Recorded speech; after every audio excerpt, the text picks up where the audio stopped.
सरकार 36 क्रांति के साथ मैं हाथ जोड़ के कहना चाहता हूं, जैसा भी हूं आपका हूं।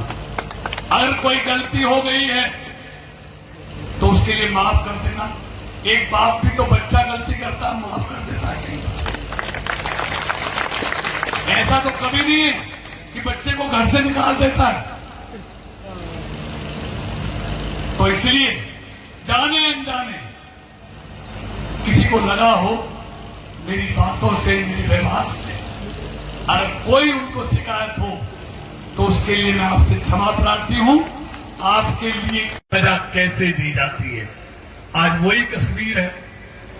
आज पत्थर नहीं है, आज फौजी के खिलाफ किसी की थूकने की बात छोड़ो, उंगली हटाने की हिम्मत नहीं है।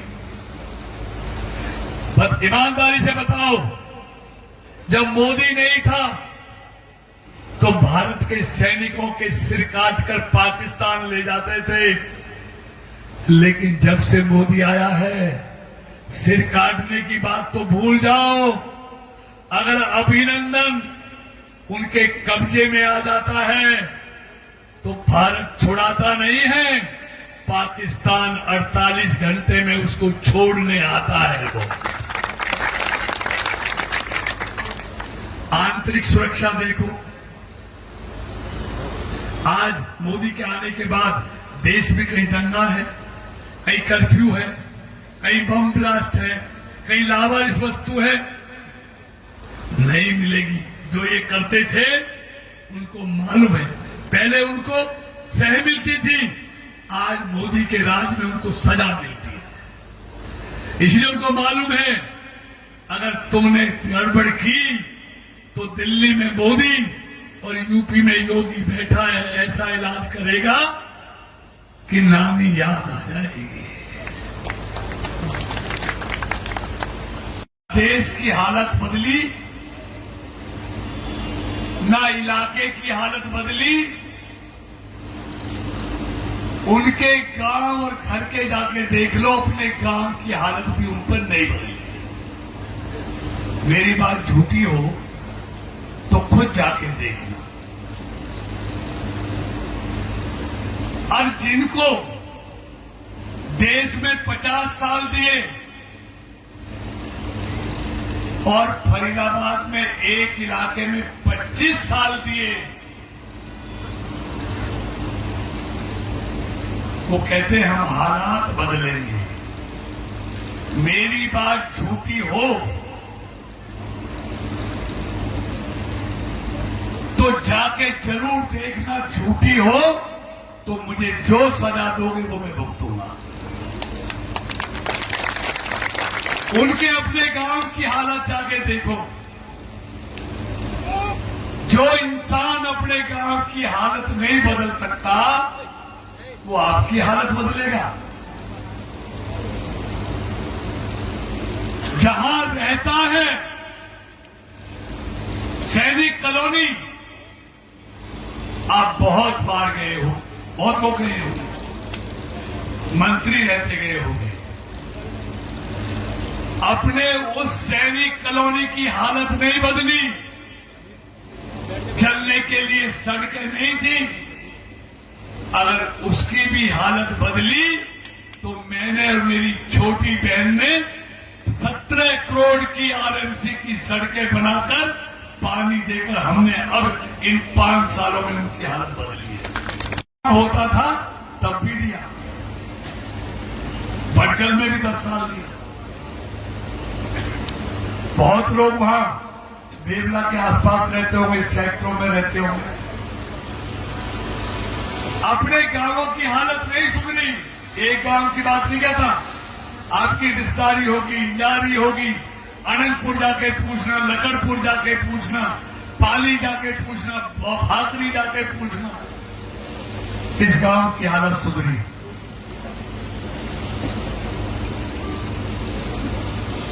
और जब से आपने हमको आशीर्वाद दिया है, आप पूरे इलाके को जानते हो, पूरे लोकसभा को जानते हो। अगर मैं एक एक बात कहूंगा तो बहुत समय लगेगा। आपने भी एमपी बहुत बनाए हैं, आजादी से लेकर 2014 तक सारी सरदारी बैठी है, मेरे मालिक बैठे हैं। क्या किया इस इलाके में? एक काम तो बता दो मुझे, एक काम, और सबको दिया मौका। फरीदाबाद से पलवल चलते थे, बांके बिहारी जाते थे, मथुरा रोड जो कहलाता था, क्या हालत थी? घंटों लगते थे आपको। पलवल में ही आधा पौना घंटा लगता था निकलने में। आज बताओ कितना समय लगता है? अभी एक काम लगता है जेसीबी और बल्लभगढ़ अनाज मंडी पर। मैंने उसको भी खत्म कर दिया है, 150 करोड़ का टेंडर लगा दिया है। वहां भी 1 मिनट आपको रुकना नहीं पड़ेगा। 46 साल हो गए, मैं लोगों का चेहरा देख के बता सकता हूं क्या रिजल्ट आने वाला है। पिछली बार भी लोग बहुत करते थे, मोदी तुझसे बैर नहीं, कृष्ण पाल तेरी खैर नहीं, चला था ना। लेकिन रिजल्ट क्या आया था भाई? देखिए, मुझे 9,13,000 वोट मिली थी और सारे उम्मीदवारों को 4,15,000 वोट मिली थी। तो वो तो यही कहेंगे हमको अपनों की चिंता करनी है।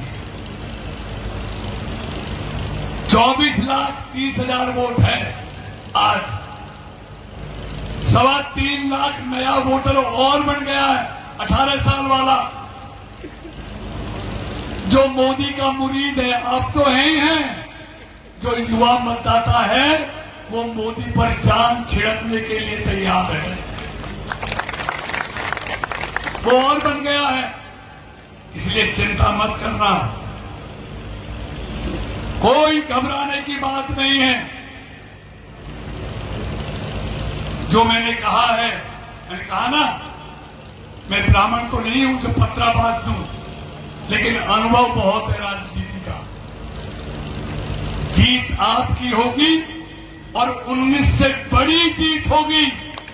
मोदी भी ज्यादा सीटों से जीत के जाएगा और आपका ये बच्चा, आपका ये भाई भी आपके आशीर्वाद से बड़ी जीत प्राप्त करेगा। अंत में इतना कहना चाहता हूं तो आपका, अच्छा हूं बुरा हूं, किया है नहीं किया है, आपका था, आपका हूं और आपका रहूंगा।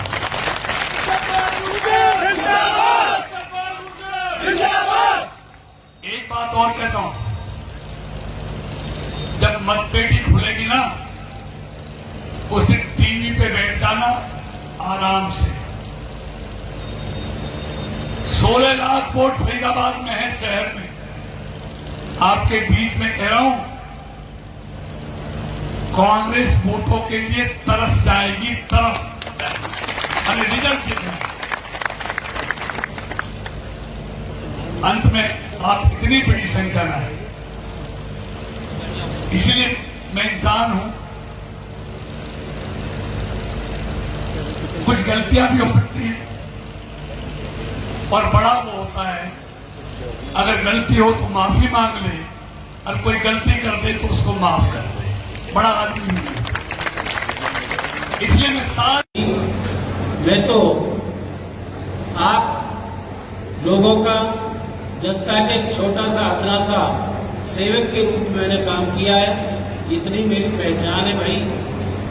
मैं आपके बीच में उम्मीदवार पार्टी ने, गठबंधन सरकार ने सारे समीकरणों को देखते हुए तो मैंने बतलाया कि दलाल साहब एक बेहतरीन उम्मीदवार थे, आज भी हैं।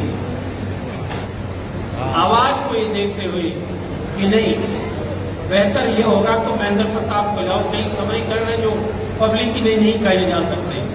और दलाल साहब ने भी उसको ये कहा था कि महेंद्र प्रताप को अगर लड़ाया जाता है तो मुझे भी कोई ऐतराज नहीं, ना मुझे था तो भैया मैं एक साझा उम्मीदवार हूं।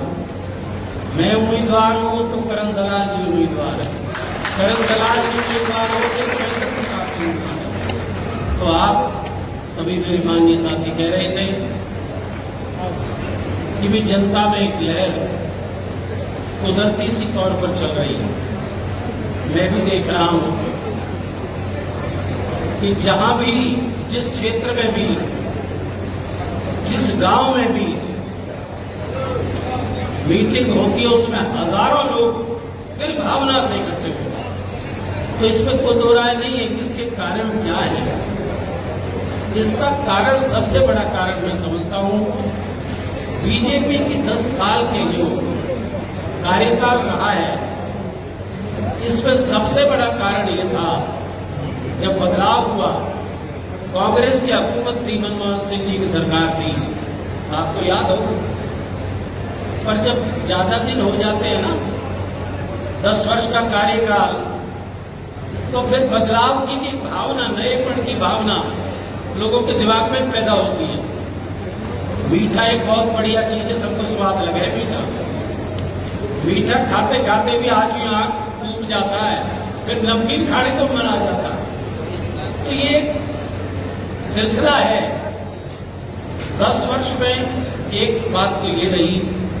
दूसरा, बीजेपी उस समय विपक्ष के तौर पर थी, मोदी जी जैसा जादूगर भी सामने आ गया और इन्होंने वायदे जितने किए जनता के सामने, मैं 10 मिनट में 3-4 का जिक्र करूंगा। सबसे पहले तो ये था, याद करिए कि भाई कांग्रेस ने काला धन विदेशों में जमा कर रखा है। हम आए तो अब काले धन को लाएंगे, पहले तो खजाना भर जाएगा और 15 लाख रुपए खाते में भी देंगे।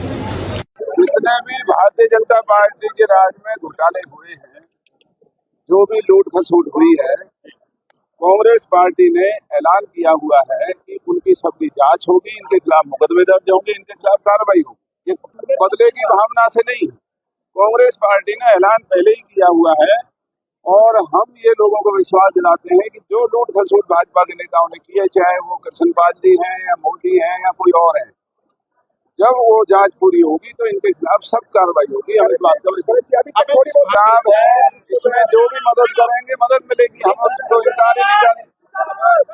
जो भी मदद कर रहे हैं हमका धन्यवाद करते हैं। ये घमंड है, तभी पब्लिक इतनी सजग है। आप देख रहे हैं बुजुर्ग, बच्चे, नौजवान कितनी बड़ी संख्या में चल करके आ रहे हैं। उनके घमंड को तोड़ने के लिए ही आज चौधरी महेंद्र प्रताप जी को हर जगह इतनी भीड़ उनका स्वागत कर रही है, आश्वासन दे रही है। प्रताप जी की ईमानदारी पर वोट पड़ेंगे। चौधरी महेंद्र प्रताप हमारे दोनों जिलों के बहुत शानदार नेता, हमें गर्व है कि बुजुर्ग हमारे बीच में चौधरी महेंद्र प्रताप जैसे हैं। हमें इस बात को कतई कोई शक नहीं। जनता का वो नहीं मानते। क्या कहते हैं लोग, क्योंकि तुमने मोदी के नाम पर दिया और अब भी मोदी के नाम पे दे दो। अरे भले आदमी 2 बार मोदी के नाम से खा गए, कुछ अपने नाम से भी मांग लो। दूसरा कारण मैं ये भी समझता हूँ, उम्मीदवार के प्रति भी बहुत आक्रोश में देख रहा हूँ। चारों तरफ कृष्णपाल जी के खिलाफ इतना आक्रोश है, बहुत कारण होंगे, आप ज्यादा जानते हैं। और यहाँ तक है, हमारे वहां तो ये कहते हैं भैया कृष्ण पालक करप्शन पाल ठीक करके छोड़ेंगे। ये भावना है। इन्होंने क्या काम किए, एक भी प्रोजेक्ट को बता ले, अब ये काम किए होंगे। मुझे याद है कमेंट फोन पे जो एक कह गए, लेकिन जजिया कर लगा रखा है कांग्रेस ने 1 करोड़ टैक्स नहीं, यहाँ गणपुरी का जहां भी था। अभी शर्मदारा से पूछोगे तो क्या कहते थे, एक की वजह 2 लग गए, एक तो अलग हटा सही। ये इनकी बहन है, मैंने सुना शटर में कहीं चलते थे आते, वो भी सारी क्या है। सेंटर में तुम मिनिस्टर बने बैठे हो, जनता ने तुमको 2 बार आंख बेच करके दे दिया, बनता है इसमें कहते रहोगे। लेकिन भैया 2 बार, वैसे तो 1 बार ही चढ़ेगे काट दी, हमने काट दी 2 बार चढ़ा दी। पुराने बुजुर्ग कहा करते 2 बार तो हो गया है, 3 बार नहीं हुआ करती। अगर फिर भी हम चुनाव में फिर भाजपा का विचार जो भी करता है मैं समझता हूँ वो पाप का भागी है। ये न्याय धर्म युद्ध के समान है। आज देश के साथ जो कुछ भी है सबसे बड़ा खतरा डेमोक्रेसी और संविधान के लिए पैदा हो गया। ये चुनाव को किस दौर में देखते हैं? इस समय मुख्यमंत्री दलाल जी के साथ साथ रहा है, क्या देखते हैं चुनाव? और तो आपके सामने भैया आप इसका आकलन कर रहे हैं। जनता जो है वह परिवर्तन की लहर है। ये नहीं कि मेरे लिए है या किसी और के लिए। जनता में परिवर्तन की लहर बीजेपी सरकार के खिलाफ है और उसके उम्मीदवार के खिलाफ और भी अधिक ज्यादा है। और ये लहर जो है परिवर्तन ला रही है, इसमें कोई संदेह नहीं है। देश में भी परिवर्तन की हो रही है। ये जुमलेबाजी है, ये 400 पार 400 पार, ये तो इनका एक स्टाइल है। मोदी जी ने बंगाल में कहा था 200 पार 200 पार, हरियाणा में 75 पार, छत्तीसगढ़ में कितने पार हुए? वहाँ तो 78 रह गए, यहाँ 40 रह गए। जुमले हैं, ये 200 भी पार नहीं होंगे। और लहर है, आज परिवर्तन की लहर है देश में और वो पूरी हो रही है। केजरीवाल जी हर जगह जा रहे हैं, मोदी के नाम पे वोट मांग रहे हैं, कह रहे देश में मोदी के नाम वो वोट तो मैंने बता दिया। हर बार मोदी अरे के नाम भैया पे और तो बात ही नहीं है। मैंने कह दिया 2 बार काट की चढ़गी, 1 बार चढ़ेक रहे। पहली थोड़ी बहुत ही उजड़ जला ली, अब कुछ भी नहीं है। इनसे ये पूछो, तुम ही सवाल पूछो, मुझसे तो पूछ रहे हो। इनसे आपको पूछना चाहिए, मीडिया को। मीडिया की जिम्मेवारी है कि इस राग को कब तक अलापोगे तुम? मोदी मोदी मोदी मोदी, अरे कुछ शर्म करो, अपने नाम को भी तो खाओ। तुम्हारे कर्म क्या है, अपने कर्मों का भी देखिए ना। जैसे राहुल गांधी ने चैलेंज मोदी को दिया है लाइव डिबेट कॉम्पिटिशन करने के लिए कि आइए विकास करें, बात करें, आप किसी बात पूछते हैं उसका नहीं देते आप है कि नहीं? कि भैया लाइव अरे चैलेंज ही हो रहा है ये। मैं जो जवाब सवाल कर रहा हूँ, ये चैलेंजों की बात है। चैलेंज तो जनता दे रही है, तो चैलेंज जनता का है। ये तो सारी चीज का जवाब उसे अपने आप सरकार बदलती है तो केजरीवाल के घोटालों की जांच होगी जो भाई ये आगे की चीज है। ये क्रांतिकारी आदमी जवाब देगा।